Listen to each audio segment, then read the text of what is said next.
వసుధ 88వ భాగం. సాగర్ మాటలను లెక్క చేయని వసుధ, నువ్వు నన్ను ఏం చేయలేవు అన్నట్లుగా నిర్లక్ష్యంగా సాగర్ని చూస్తూనే పిల్లల్ని తనతో పాటు తీసుకుని అక్కడి నుండి వెళ్ళిపోయింది.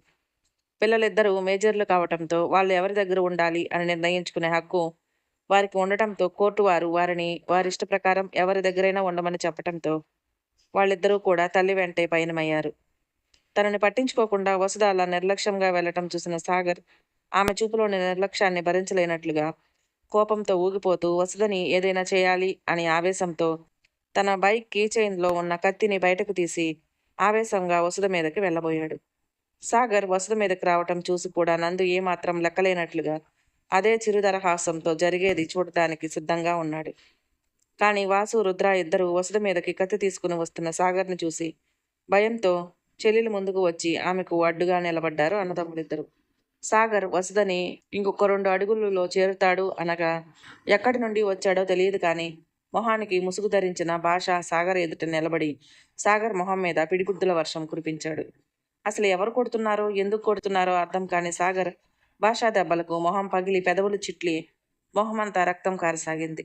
భాషా చెయ్యి మరొకసారి సాగర్ మూతిపైన విసురుగా తగలటంతో ముందు పళ్ళు 2 ఊడి సాగర్ చేతిలో పడ్డాయి. ఎవడ్రా నువ్వు, నన్నెందుకు కొడుతున్నావు? నేను నిన్నేమన్నాను అంటూ సాగర్ భాష కొట్టే దెబ్బలు ఎదుర్కోలేక నిస్సహాయంగా మోకాళ్ళ మీద కూలబడిపోయాడు. అప్పటి వరకు దూరంగా నిలబడి జరిగేది నవ్వుతూ చూస్తున్న నందు అలా కూలబడిపోవటంతో ఇక చాలు అన్నట్లుగా తన చెయ్యెత్తి భాషకి సిగ్నల్ ఇచ్చాడు. నందు సిగ్నల్ అర్థం చేసుకున్న భాష వచ్చినంత వేగంగా అక్కడి నుండి వెళ్ళిపోయాడు. అసలు అతను ఎవరు, ఎందుకు వచ్చాడు, ఎక్కడి నుండి వచ్చాడు, సాగర్ని ఎందుకు కొట్టాడు, ఎందుకు ఇలా వెళ్ళిపోతున్నాడు అనేది అర్థం కాని వసుధ, గోపాల్ గారు, వాసు పిల్లలు అలా మౌనంగా చూస్తూ నిలబడిపోయారే తప్ప అతని బారి నుండి సాగర్ని కాపాడాలి అనే ప్రయత్నం అయితే చేయలేదు. పైగా వసుధ మాత్రం ఈ దరిద్రుడికి తగిన శాస్తి జరిగింది అన్నట్లుగా సాగర్ వైపు కసిగా చూస్తూ నిలబడింది.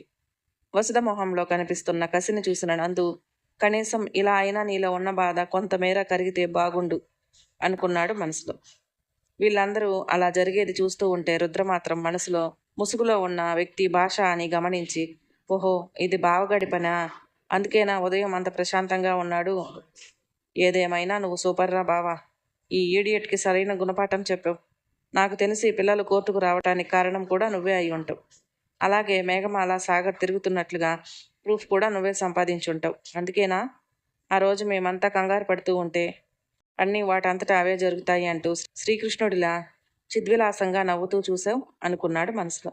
రుద్ర మనసులో నందు ఆలోచన రాగానే ఎక్కడో ఉండి ఉంటాడు ఈ బావగాడు అని చుట్టూ ఒకసారి పరికించి చూశాడు.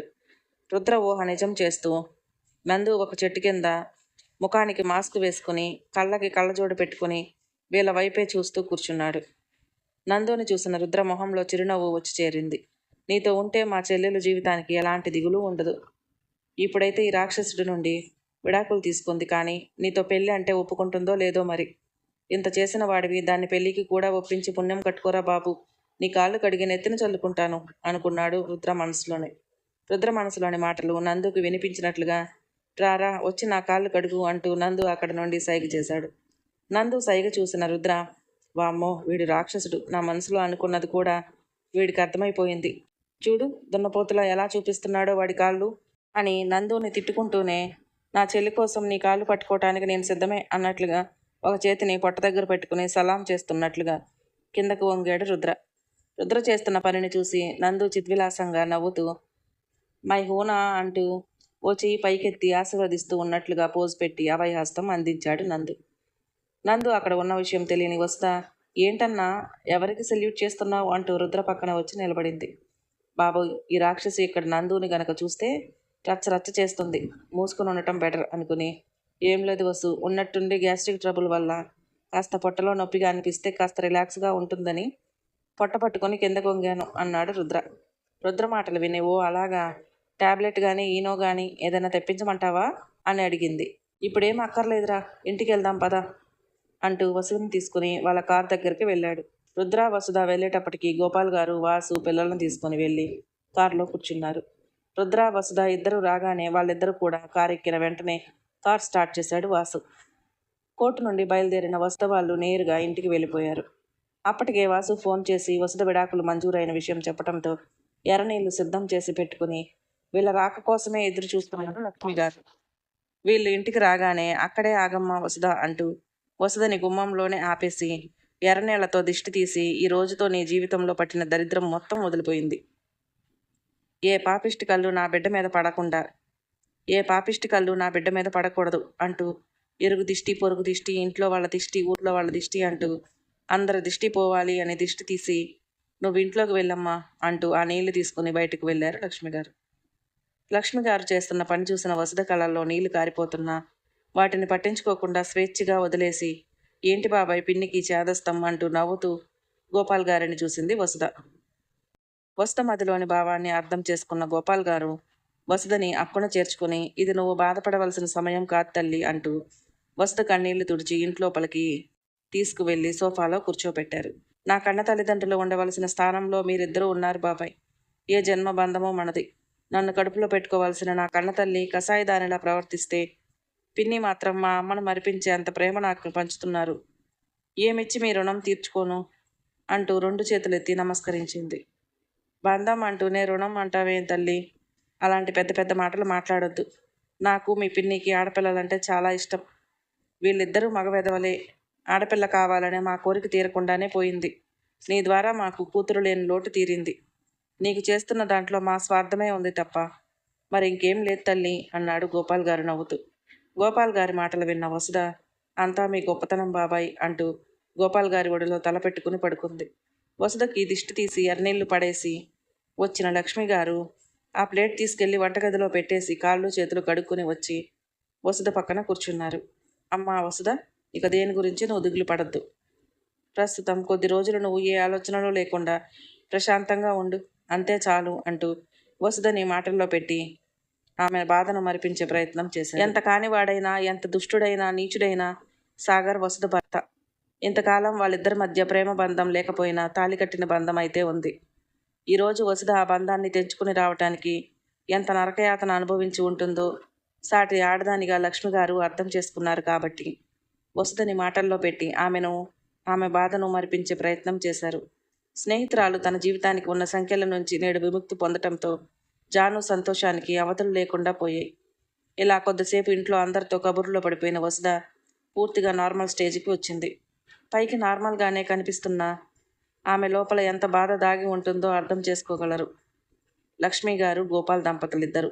దాంతో వసుధని అసలు ఒంటరిగా వదిలిపెట్టకూడదని గట్టి నిర్ణయం తీసుకున్నారు. ఇంట్లో వాళ్ళంతా ఆనాటి నుండి ప్రతి క్షణం వసుధకి అండగా ఉంటూ వచ్చారు. ఇక్కడ కోర్టు దగ్గర భాషా చేతిలో తన్నులు తిన్న సాగర్ నేరుగా హాస్పిటల్కి వెళ్ళి ట్రీట్మెంట్ చేయించుకుని, అసలు వాడెవడు, నన్ను ఎందుకు కొట్టాడు అని ఎంత చించుకున్నా ఏమీ అర్థం కాలేదు.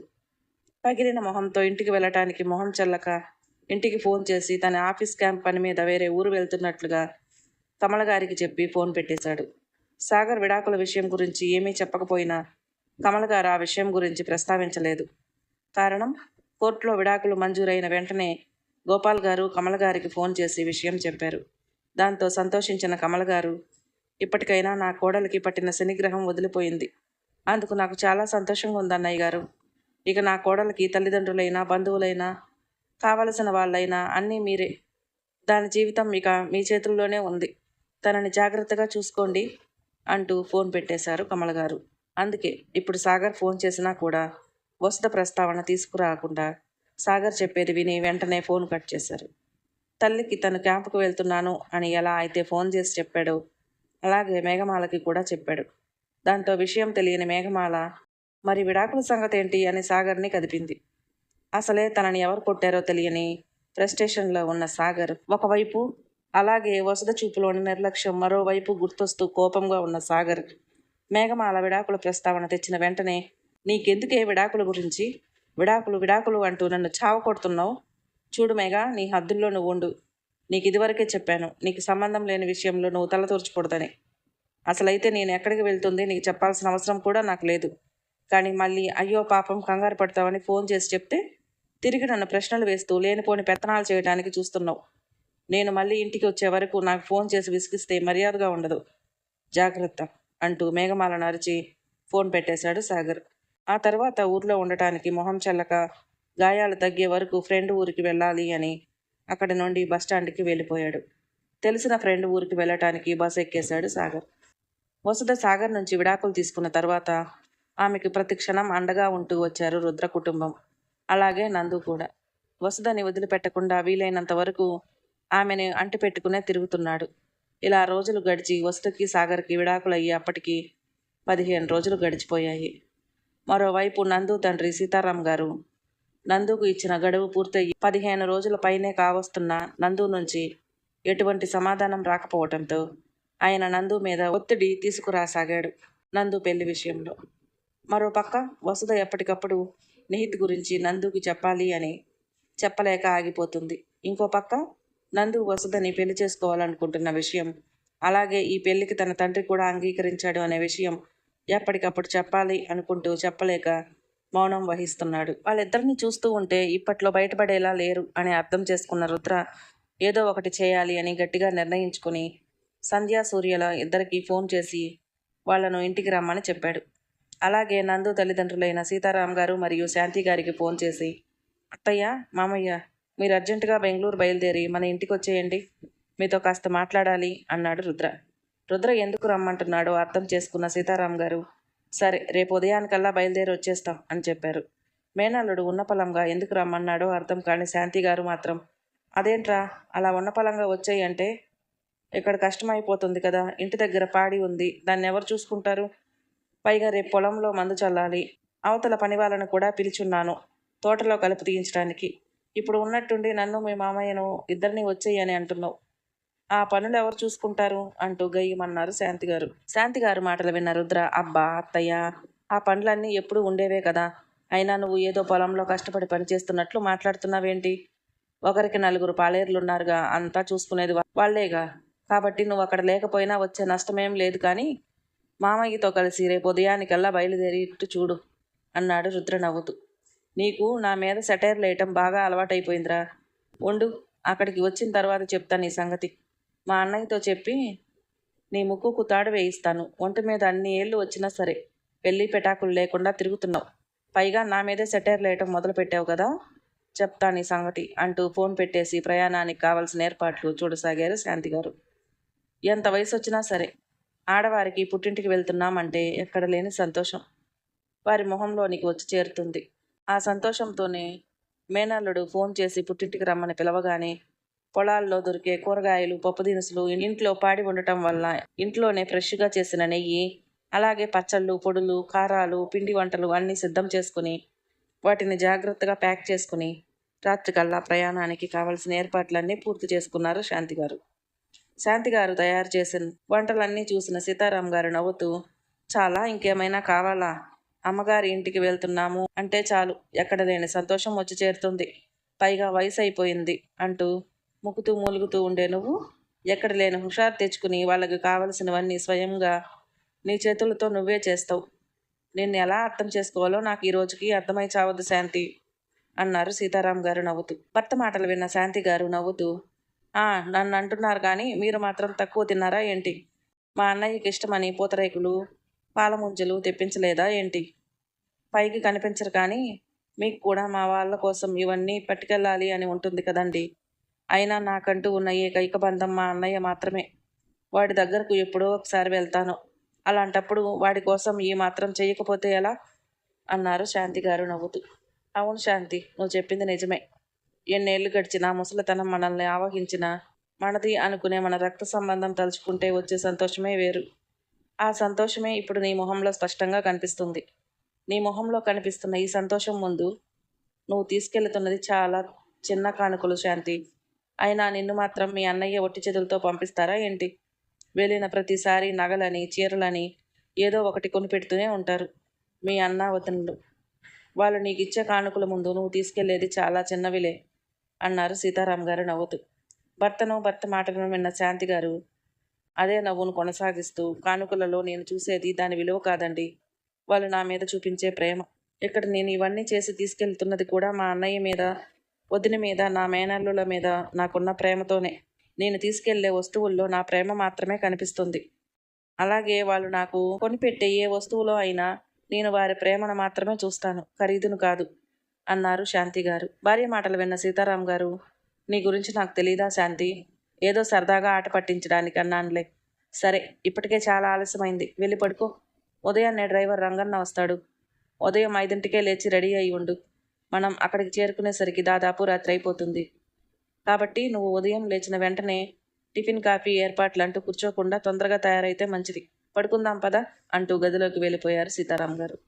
భర్త గదిలోకి వెళ్ళిన వెంటనే శాంతి గారు కూడా గోరువెచ్చటి పాలు తీసుకుని గదిలోకి వెళ్ళిపోయారు పడుకోవటానికి. మరోవైపు సంధ్య కూడా తన ఆఫీస్లో ఉండగా ఉదయం రుద్ర ఫోన్ చేసి బెంగళూరు రమ్మని చెప్పడంతో సూర్యని కలవటానికి సూర్య క్యాబిన్కి వెళ్ళింది. సంధ్య తన క్యాబిన్కి రావటంతో, ఏంటి మేడం గారికి ఇప్పుడే గుర్తొచ్చానా? ఇప్పుడే కదా ఇంట్లో నుండి ఇద్దరం కలిసి వచ్చాం, మళ్ళీ అంతలోనే నన్ను చూడాలని పరిగెత్తుకుంటూ వచ్చావా అన్నాడు సంధ్యను చూస్తూ అల్లరిగా నవ్వుతూ సూర్య. సూర్య మాటలు విన్న సంధ్య చెంపలు కెంపులే అయ్యాయి. పోండి, ఏంటా మాటలు, ఎవరైనా వింటారు అంది సంధ్య చుట్టూ చూస్తూ. సంధ్య మాటలు విన్న సూర్య, ఓహో, ఎవరూ వినకపోతే ఓకే అన్నమాట. సరేలే, ఈసారి అనేటప్పుడు చుట్టూ చూసుకుని మాట్లాడతాను అన్నాడు. ఎంత వయసు వచ్చినా సరే నీకు అస్సలు సిగ్గు లేకుండా పోతుంది. ఎలా మాట్లాడుతున్నావు సూర్య అంది సంధ్య ముద్దుగా. అలా మాట్లాడటానికి వయసుతో పనేముంది బంగారం, పెళ్ళాం మీద ప్రేమ ఉంటే చాలు అన్నాడు సూర్య సంధ్యని దగ్గరకు తీసుకుంటూ. అందుకే సూర్య, నువ్వంటే నాకు చాలా ఇష్టం అంది సంధ్య. అయ్యో నా మతిమండ, వచ్చిన విషయం మర్చిపోయాను మీ అల్లరితో అని సూర్యని ముద్దుగా కసురుకుని, ఇందాక రుద్ర ఫోన్ చేశాడు అని చెప్పింది. వాడు నీకు కూడా ఫోన్ చేశాడా? అంటే మీకు కూడా ఫోన్ చేశాడా అని సంధ్య అనుమానంగా. నాకు చేసిన తర్వాత నీకు చేసినట్టున్నాడు పిచ్చిమొద్దు అంటూ సంధ్య తలపైన చిన్నగా ఒక మొట్టికాయ వేసి, రేపు ఈవినింగ్ ఫ్లైట్కి టికెట్స్ బుక్ చేస్తాను. బాబాయ్ వాళ్ళు ఊరు నుంచి వచ్చేసరికి ఎటు రేపు రాత్రి అవుతుంది. వాళ్ళు వచ్చేసరికి మనం ఈజీగా రీచ్ అయిపోతాం. ఫ్లైట్లో వెళ్దాం కాబట్టి. సో నువ్వు ఇవాళ ఇంటికి వెళ్ళిన తర్వాత ఒక 2 రోజులకు సరిపడా బట్టలు సర్దు అన్నాడు సూర్య. సూర్య చెప్పిందంతా విన్న సంధ్య గుండ్రంగా తల తిప్పుతూ, అసలు ఇంతకీ మనం ఎందుకు రమ్మన్నాడు అని అడిగింది. రుద్ర రమ్మన్న కారణం ఏంటో తెలియక ఉదయం నుంచి చించుకుంటున్న సంధ్య తన అనుమానాన్ని సూర్య ఎదుట పెట్టింది. సంధ్య తల గుండ్రంగా తిప్పుతూ ముఖంలో విచిత్రమైన ఎక్స్ప్రెషన్స్ పలికిస్తుంటే ఎందుకు రమ్మన్నాడో అర్థం కాకుండా ఆయోమయంగా చూస్తూ ఉండటంతో సంధ్య మోమో తెగ ముద్దొచ్చేస్తూ ఉంటే ఆమెను ఒకసారి దగ్గరకు తీసుకుని, ఇంకెందుకే పిచ్చి మొద్దు, మనిద్దరం పెళ్లి చేసుకుని హ్యాపీగా లైఫ్ని లీడ్ చేస్తున్నాం ఈ ఏజ్లో కూడా. మరి అక్కడ మా తమ్ముడు మరదలు అలాగే ఒంటరిగా మిగిలిపోతే ఏం బాగుంటుంది చెప్పు. అందుకే వాళ్ళని కలపటం కోసమే రుద్రగాడు ఏదో ప్లాన్ చేసినట్టున్నాడు. అందుకే మనల్ని రమ్మని ఫోన్ చేశాడు అన్నాడు సూర్య. సూర్య చెప్పింది విన్న సంధ్య, ఓహో అలాగా, అయితే ఖచ్చితంగా వెళ్దామండి. వసుధ చాలా మంచిది, తనకు సంతోషంగా జీవించే హక్కు ఉంది. ఎలా అయినా సరే ఆమె జీవితాన్ని ఆనందంతో నిండేలా చేయాలి. ఆమె ఆనందం నందుతోనే ముడిపడి ఉంది. వాళ్ళిద్దరిని ఎలాగైనా కలిపేయాలి అంది సంధ్య. సంధ్య మాటలు విన్న సూర్య, అలాగే చేద్దాం బంగారం, ఖచ్చితంగా మనం ఇద్దరం వెళ్ళి వాళ్ళని కన్విన్స్ చేద్దాం. ఇప్పుడైతే నువ్వు వెళ్ళి ఆఫీస్ వర్క్ చూసుకో, రేపు ఈవినింగ్ ఖచ్చితంగా వెళ్దాం అంటూ సంధ్యను తన క్యాబిన్కి పంపేసి తన పనిలో తను పడిపోయాడు. ఇటు నందు తల్లిదండ్రులు, అటు సంధ్య సూర్యలు ఫోన్ చేసిన రుద్ర అప్పటికే వసుధ తన ఆఫీస్కి వెళ్ళిపోయి ఉండటంతో ఇంట్లో వాళ్ళందరినీ పిలిచి హాల్లో కూర్చోబెట్టాడు.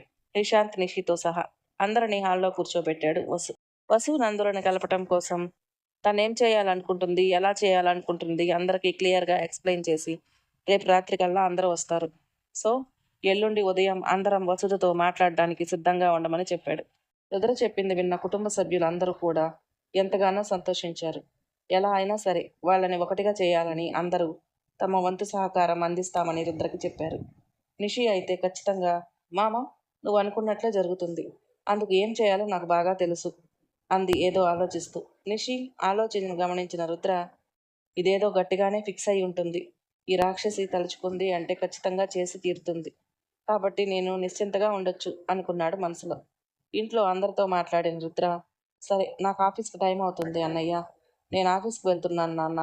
ఎల్లుండి ఉదయం అమ్మ మీరు ఇద్దరు స్కూల్కి వెళ్లకుండా ఇంట్లోనే ఉండండి. వదిన నువ్వు కూడా ఎల్లుండి ఉదయం ఇంట్లోనే ఉండు, వసుతో మాట్లాడాలి. నిషి నిశాంత్ మీరిద్దరూ ఎలాగో హాలిడేసే కదా, బయటకు ఎక్కడికి వెళ్లకుండా ఆ రోజు ఇంట్లోనే ఉండండి అంటూ పిల్లలకు కూడా చెప్పాడు రుద్ర. సరే మామ, ఎక్కడికి వెళ్లకుండా ఇంట్లోనే ఉంటాం అన్నారు పిల్లలిద్దరూ. సరే అయితే మేము ఆఫీస్కి వెళ్ళొస్తాం అంటూ రుద్రావాసు ఇద్దరు వెళ్ళిపోయారు. రుద్రావాసు వెళ్ళిపోయిన వెంటనే నిషి తన ఫోన్ తీసుకొని గదిలోకి వెళ్ళి ఎవరికో ఫోన్ చేసింది. ఎవరికో ఫోన్ చేసిన నిషి తనేం చేయాలనుకుంటుంది అంతా ఎక్స్ప్లెయిన్ చేసి ఎప్పుడు ఎక్కడికి రావాలో చెప్పి వాళ్ళని ఆ సమయానికి అక్కడికి రమ్మంది. నిషి ఎవరికి ఫోన్ చేస్తుంది? వసుధ నందుల పెళ్లికి ఎవరు అడ్డు రాబోతున్నారో మరో భాగంలో తెలుసుకుందాం. మన వీడియోలు మీకు నచ్చినట్లయితే ప్లీజ్ లైక్ చేయండి, షేర్ చేయండి, సబ్స్క్రైబ్ చేసుకోవటం మాత్రం మర్చిపోకండి. Thank you.